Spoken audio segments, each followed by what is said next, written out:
There is one Nintendo franchise that has stayed dormant for way too long, and that franchise is F-Zero. The stylish, futuristic racer has not seen an entry since the GameCube days, but thankfully everyone's prayers have been answered in the form of Fast RMX. Essentially a love letter to the franchise, Fast RMX is the real deal. There is plenty on offer, with up to 30 tracks, 15 vehicles, and a ton of modes that range from standard cups and time attack to the intense pulse racing speed of the multiplayer. There is enough included to keep you busy. Gameplay wise, Fast RMX is pretty unique with the way boosts work in each race. Each boost is assigned a colour on the track, and the player has the ability to switch between the different colour states, and if they match, you are rewarded with a boost. It really manages to keep you on your toes, and if used to your advantage, it provides a way to come back from any mistakes you might make. Out of the handful of races for the system, Fast RMX is the most complete and robust experience available.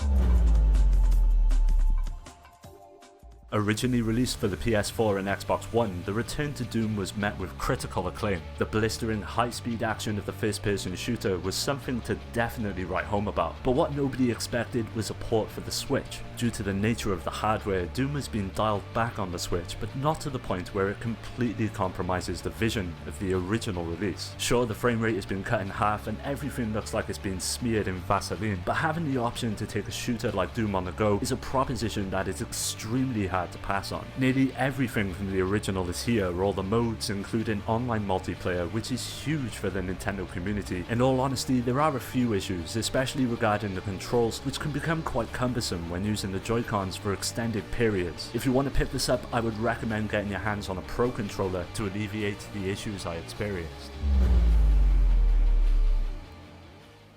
Now, Skyrim on the Switch is nothing short of phenomenal. The fact that this game is even running on the hardware and offering everything that made the original release so great is so nice to see. I know most people have probably played this game to death, but having the option to experience it on the go and on a Nintendo platform for the first time is a good sign for the console going forward. Again, visually the game takes a hit, but that's to be expected, and with the trade-off being able to take the adventure wherever you go, it doesn't detract from what is essentially one of the finest last-gen games now in the palm of your hands. Gameplay wise, the Joy-Cons hold their own, with all the actions making the transition to the small controllers, but again the game does benefit from the Pro controller for extended periods of play. As the player, you take control of the Dragonborn as you level up and acquire new abilities such as magic and a huge amount of weapons and items that contribute to your journey. Skyrim is a huge, magnificently crafted world just waiting to be explored, and with a few new features and amiibo support to boot, this version is definitely one to add to your list.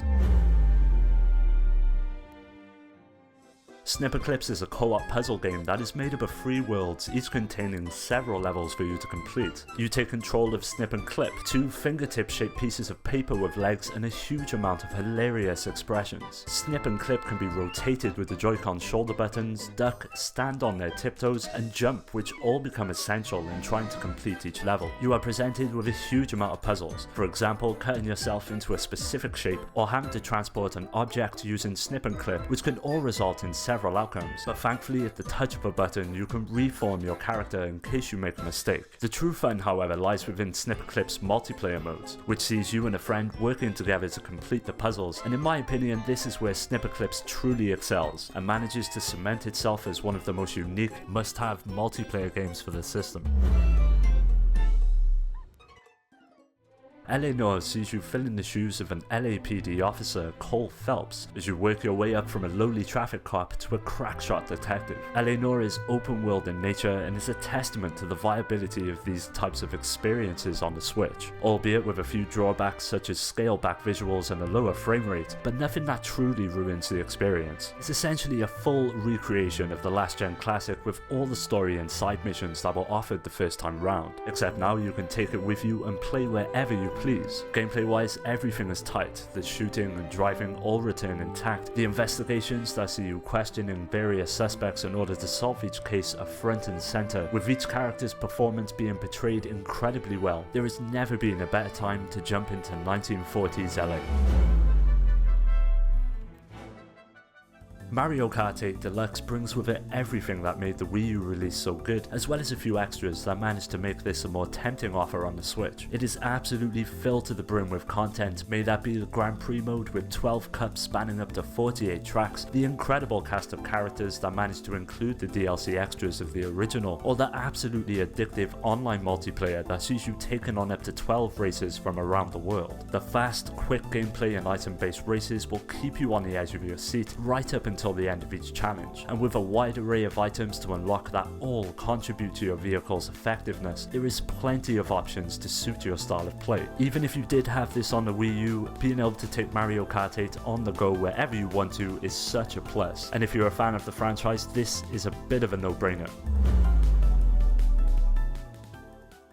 Splatoon 2 sets out to improve upon everything that made the first outing so memorable, but also manages to introduce a number of new aspects that make the sequel worthy of your time. You take the role of an Inkling, which serves as your avatar for the game, as you take on various activities such as Turf War that requires you to cover the map with your team's ink colour. By shooting your gun, you will run out of ink that can only be replenished by turning into a squid and swimming around each area that is covered in your colour. It's a very interesting mechanic, and one that becomes highly rewarding as you progress and get used to it. Speaking of progression, there is a huge amount of unlockables in this game, ranging from the various clothes that you can wear that all affect your stats in some form or another, as well as the many weapons that all have their own distinct uses. Splatoon 2 is one of the finest games on the system. This is one to put on your list.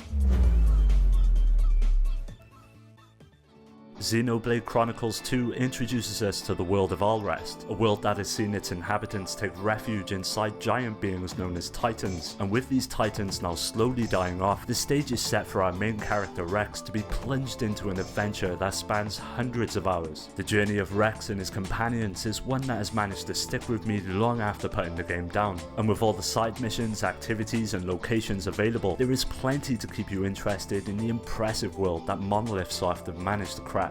As with any RPG, its battle system is a huge part of the experience, and Xenoblade Chronicles 2 manages to serve up an engaging real-time system that relies on chaining attacks and abilities to open up more devastating moves. It's pretty simple but effective, and in my opinion supplies a perfect amount of challenge and reward if you are willing to put the time into learning how everything works. If you're a fan of the RPG genre, this is one to put on your list.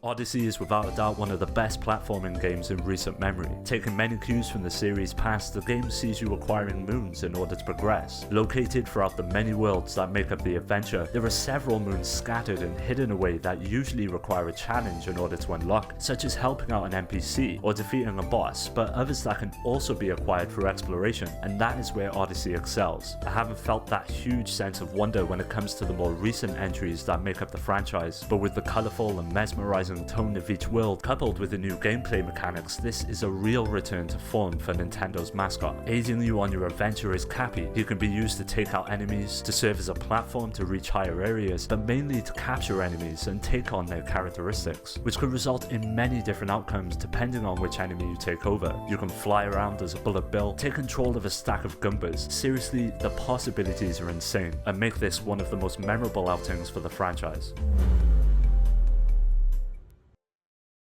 What makes this outing so different to the entries in the past is the open world nature of the experience. There are no loading screens between zones, which manages to add an extra layer of immersion, as well as the many NPCs that inhabit the world, sticking to their own defined routines throughout each day. It really makes each environment feel alive and contributes to the overall quality of the adventure. Gameplay wise, everything is incredibly well implemented. The battle system I found quite easy to get to grips with, especially being a long-time fan of the series. Breath of the Wild also introduces a new aspect in the form of cooking, which sees you gathering a wide array of different ingredients which can have varying effects upon Link, such as a higher amount of stamina and health, but also protect you from the elements like snow or intense heat that can affect your chances of success. Truly, this game is a must-have for the system. If you have a Switch or are hoping to get one soon, make sure you check this one out.